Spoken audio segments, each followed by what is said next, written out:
I think some of the older people begin to lose touch with family, friends, colleagues. They may retire from work. Their children may grow up and move away. Friends may move or change circumstances, and they may end up very lonely. Indeed, some older people don't talk to anyone during the day, may not talk to anyone during the week, which is very bad for us. You know, human beings are sociable animals. So what I'm hoping is that the Silver Line will create links for older people who are otherwise quite isolated. And at the same time, we're going to offer a befriending service of volunteers who will ring them once a week and just talk about how the week has been, discuss what they've enjoyed, maybe what they've watched on television, what's been happening in the news, and encourage them to get out more. So really, it's quite a simple concept. It's a point of contact for elderly people who are probably living alone and may well not have a circle of intimate acquaintances or friends or, of course, relatives who are around to offer them really anything in the way of social support. Company, yes. Now, it's slightly more complicated than it sounds because loneliness carries a stigma. If you admit that you don't have any contact with friends or family, then what you're also saying about yourself is maybe people don't get on with you. Maybe you're not very likable. So when I downsized, when I moved from a family house, which the family had lived in together for more than 25 years, to a 2-bedroom flat, and I found for the first time I was living alone. And at the end of perhaps a busy day, because my days are quite busy, I was coming home to a dark, empty flat with no one to make a cup of tea, no one to sit down with on the sofa and discuss a television program or laugh together about what's been happening. I didn't like it. So I rang up the Daily Mail, and who act as my informal therapist. And I told them what I was going through, and they said, good, write about it. Loneliness, very good topic. So I wrote about it and was overwhelmed with response. Some people saying, how brave of you to be so honest, which was interesting because I hadn't realised I was being brave at all. But it turns out there is this stigma and people are very reluctant to admit it. And a whole lot of other letters saying, what are you complaining about? You're not disabled. People who are disabled sometimes sit in solitary confinement looking at the same 4 walls all the rest of their lives. And yet another cohort of letters said, well, have you thought about this organisation and that organisation? Because there are so many charities and Women's Institute and Townswomen's Guild and various churches and so on who offer all kinds of companionship and activities if you know about them and if they know about you. How do you get round that, though, that you said even yourself you felt slightly embarrassed possibly about admitting that you were lonely. Sure. How do you make people pick up the phone though and admit that? I mean, how do you encourage them that this is not social services with a capital S, interfering in their life? Okay. I mean, how do you differentiate the Silver Line from things like Age UK, the Samaritans, other charities, and indeed from the social services? Well, unlike them, we're offering information and advice as well as friendship. So that if people ring the Silver Line, they aren't only doing it because they're miserable or alone. They may just be saying, am I eligible for this benefit? What about my housing grant? Do I get a fuel payment? Where's my nearest hospital? Is there a book club local to me? And we do find that quite a sizable percentage of our callers ring us asking for advice, but end up saying, well, yes, I would like someone to ring me once a week. That is a good idea.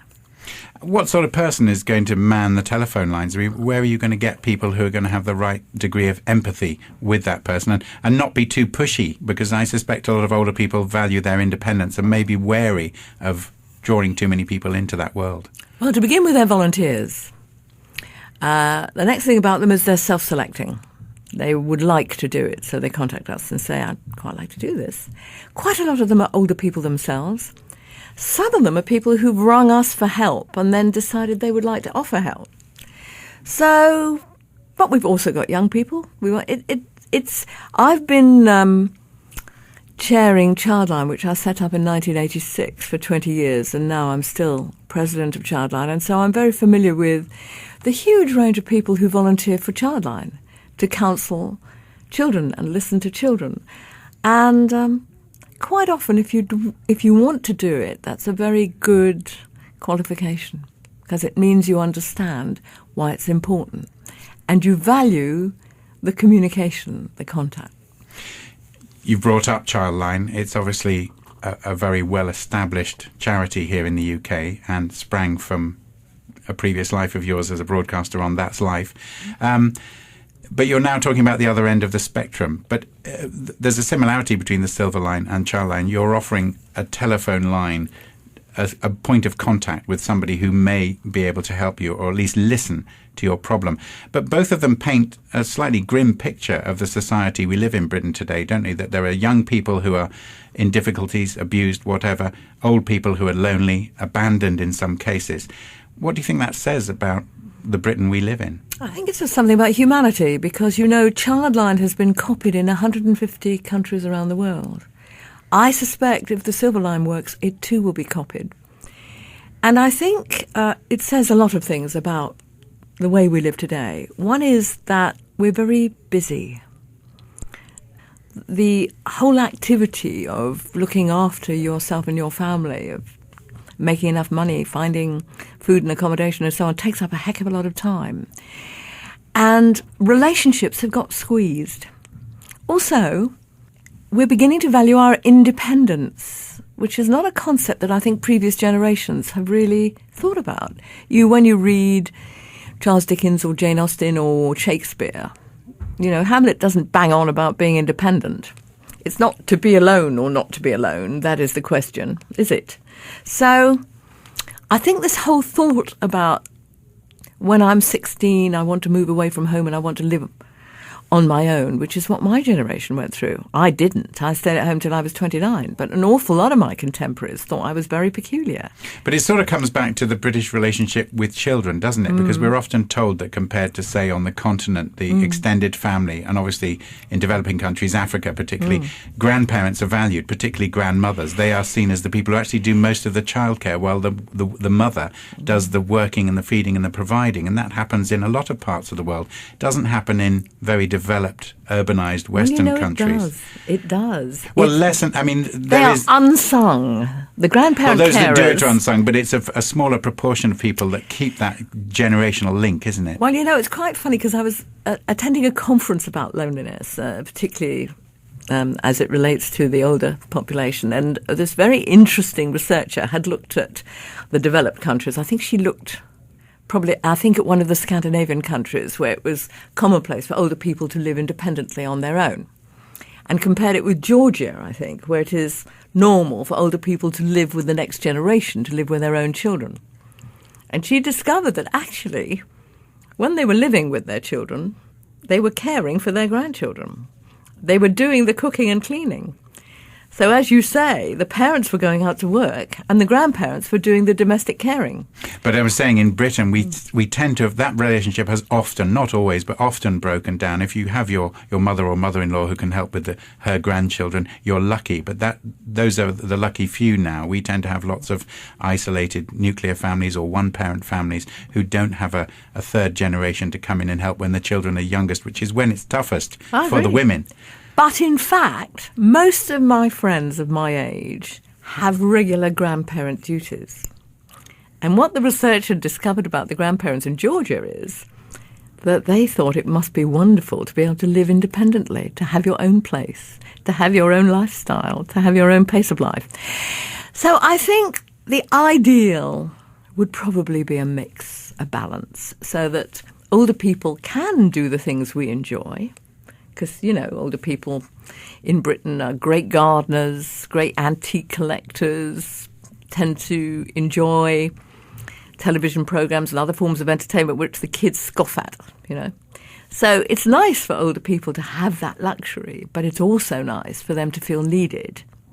I mean, that's another interesting aspect of the silver line, because one of the things that I think a lot of people are starting to feel and understand in this country is that we tend to devalue people as they get older.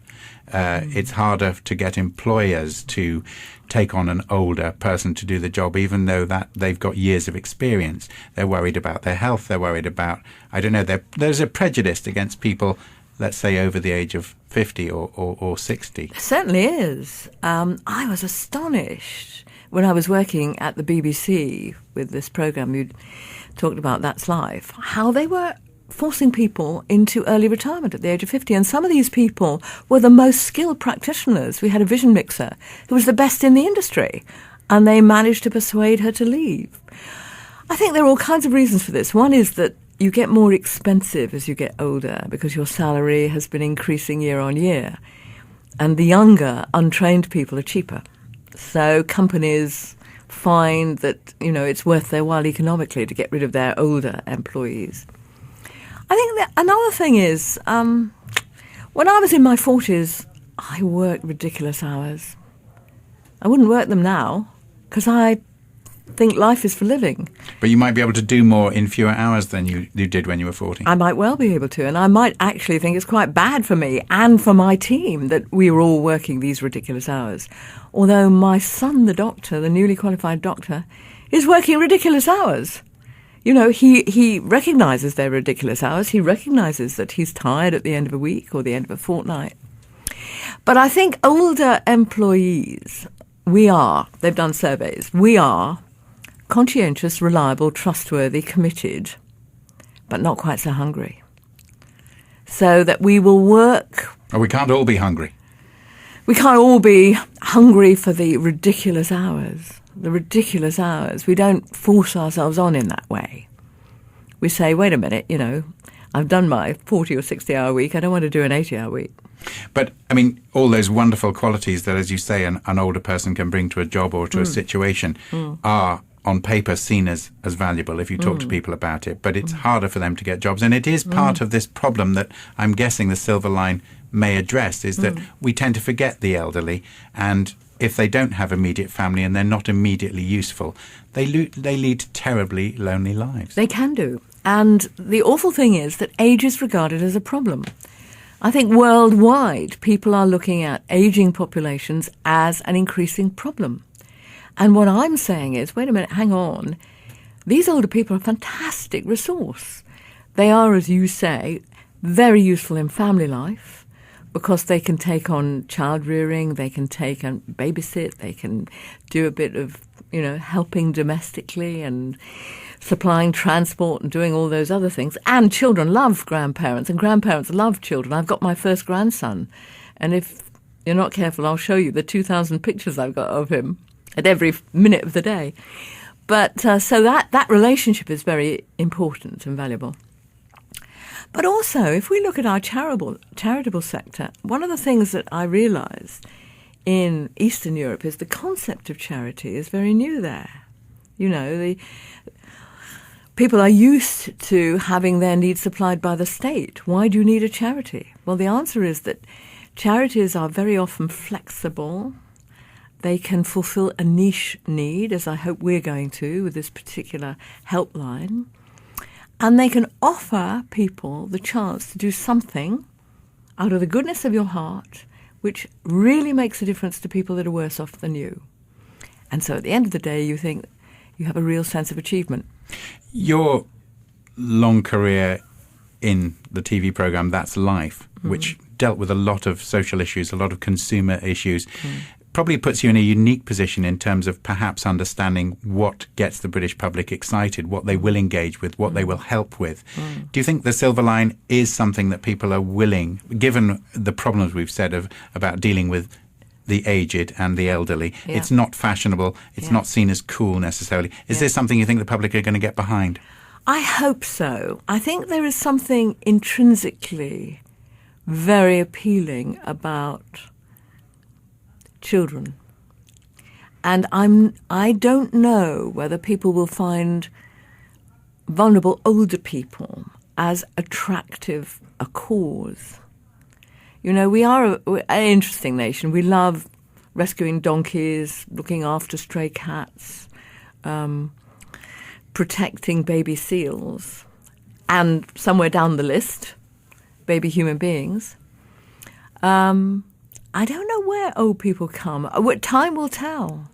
I've worked out that we will need quite a lot of money to set up, depending on the demand for our service. I don't know how many calls we'll get. But we were very fortunate because Comic Relief, the wonderful charity, helped us by funding our pilot. Without them, we couldn't have set it up. Have you had success stories that you can talk about with yes. that? I mean, individual cases that you know of somebody who rang up and it led to things? Well, for instance, a lady rang, terminally ill. Because of her illness, she'd fallen behind with the bills. So her phone had been cut off and her heating had been cut off, and this was in the coldest part of winter. And she could only take incoming calls.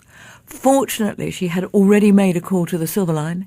We rang her back, discovered her plight, and were able to alert the emergency services so that the phone was put back on, the heating was put back on. Without our presence, heaven knows what would have happened to her. Over Christmas, I talked to 30 people who were not talking to anyone else during that period. And I remember speaking to a man who said, I talked to him on Christmas Day. I said, how was it going? He said, well, to be 100% honest, you are the first person I've spoken to all day. And as it turned out, I was the only person he spoke to all day. I talked to a gentleman who'd been a professional musician, a pianist. And he said he'd love to be able to play for other people. And I was able to put him in touch with a local hospice, a fundraiser for a local hospice, who had a day centre, who said they'd love him to play for them. So that links him back into a new team, a new circle of friends, and puts his talent to good use.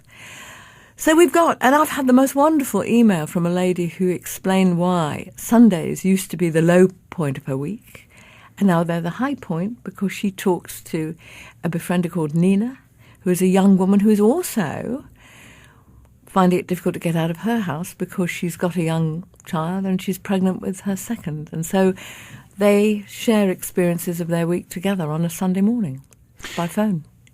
You're still working, you're still campaigning, you're still writing and broadcasting. But you have spoken publicly and written about your own sense of loss. You're a widow. Your husband died after a long marriage. Does that give you a personal stake in this? I mean, you said you've got a grandchild now and you've got grown-up children, but can you still feel lonely? I think all my working life, my own experience has informed my career, so that I was one of the early working mothers in broadcasting. So I was able to make programs about stillbirth, childbirth, about postnatal depression, about all kinds of experiences, and eventually about child abuse that had come my way because of the worlds that were opening up to me with my changing life.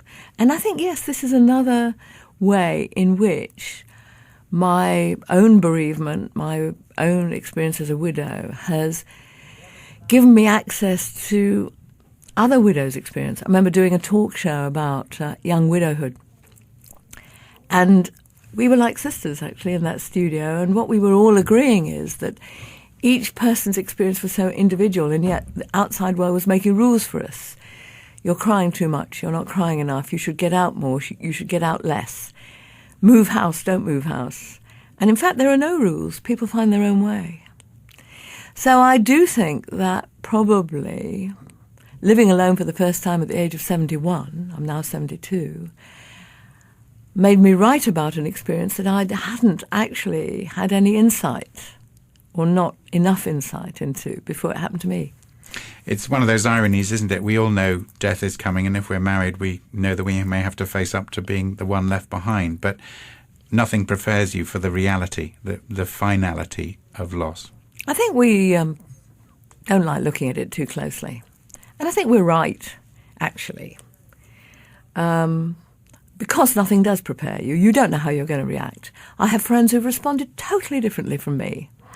I was thinking about it the other day. It was quite interesting because I stayed in my family home for a long time, for about 10 or 12 years after my husband died, before I was ready to move into my little old lady flat. I have friends who immediately sold the house, sold the stuff, changed their lifestyle. And what they have in common is that they then found a new partner very quickly. I haven't. So we all respond differently. We all respond differently, and I don't think there's a rule book. But I do think there are people who end up feeling far more alone than they would choose to be. And I'm hoping that the safety of a confidential, anonymous helpline will liberate them into talking about things that maybe they wouldn't admit to friends or family. And maybe that's the first step to finding new company, new activities, new ways of linking into their community. People will inevitably compare this, as we already have done, to ChildLine.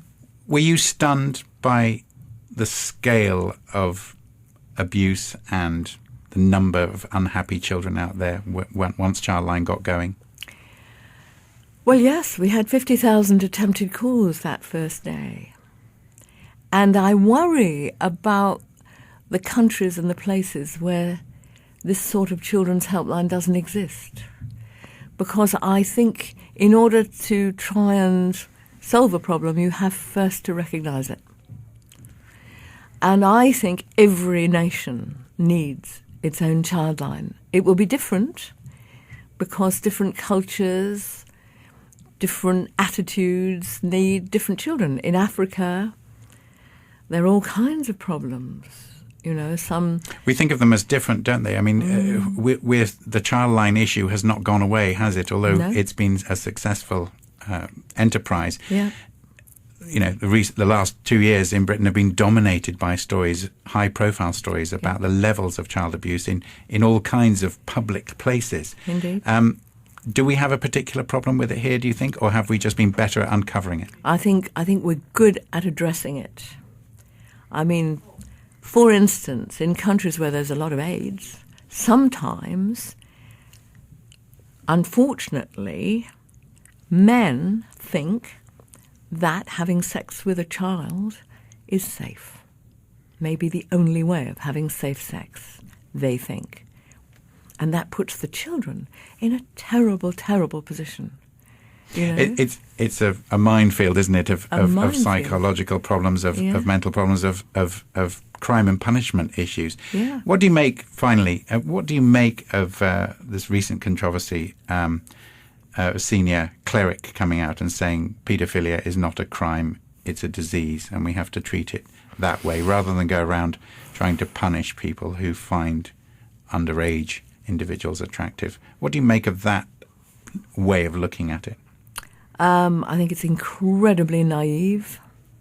I think certainly we have experimented with various kinds of treatment for paedophiles because the crucial thing is to stop the offending. That's the best way to protect children in the future. So yes, of course, we need to find ways of stopping the crime, but not to accept it as a crime is crazy.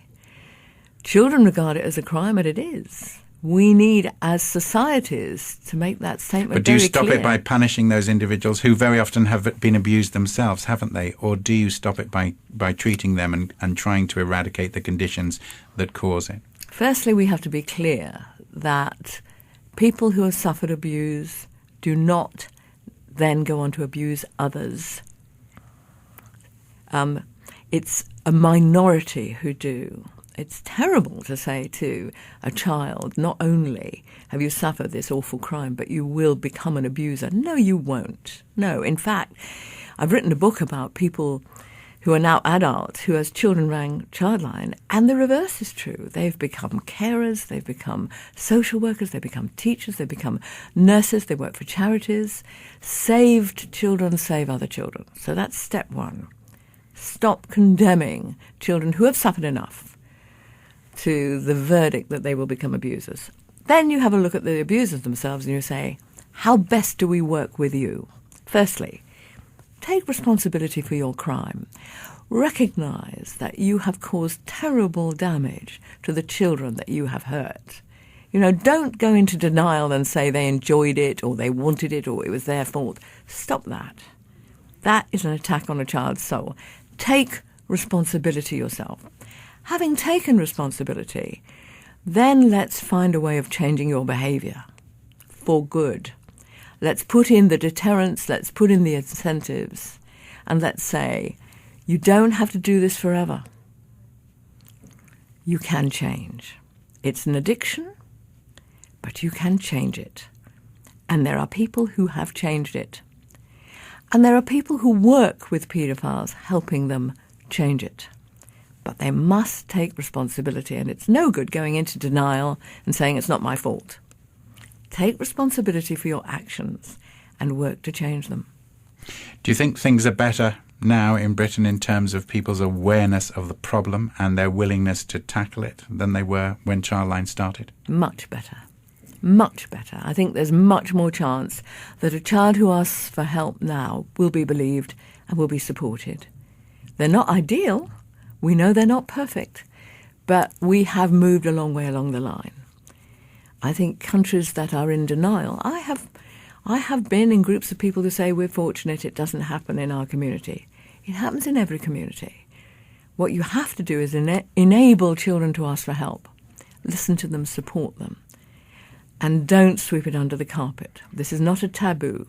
This is a problem which must and can be dealt with. What do you say to people who perhaps are scathing of people who come forward after 20, 30 years and say, I was abused or I was the subject of unwanted sexual attention from somebody high profile or not? So long afterwards, there's a core of people in the public who probably say, what's the point after all this time? Get over it. What do you say? Is it always worth coming forward even many years later? Does it help the victim?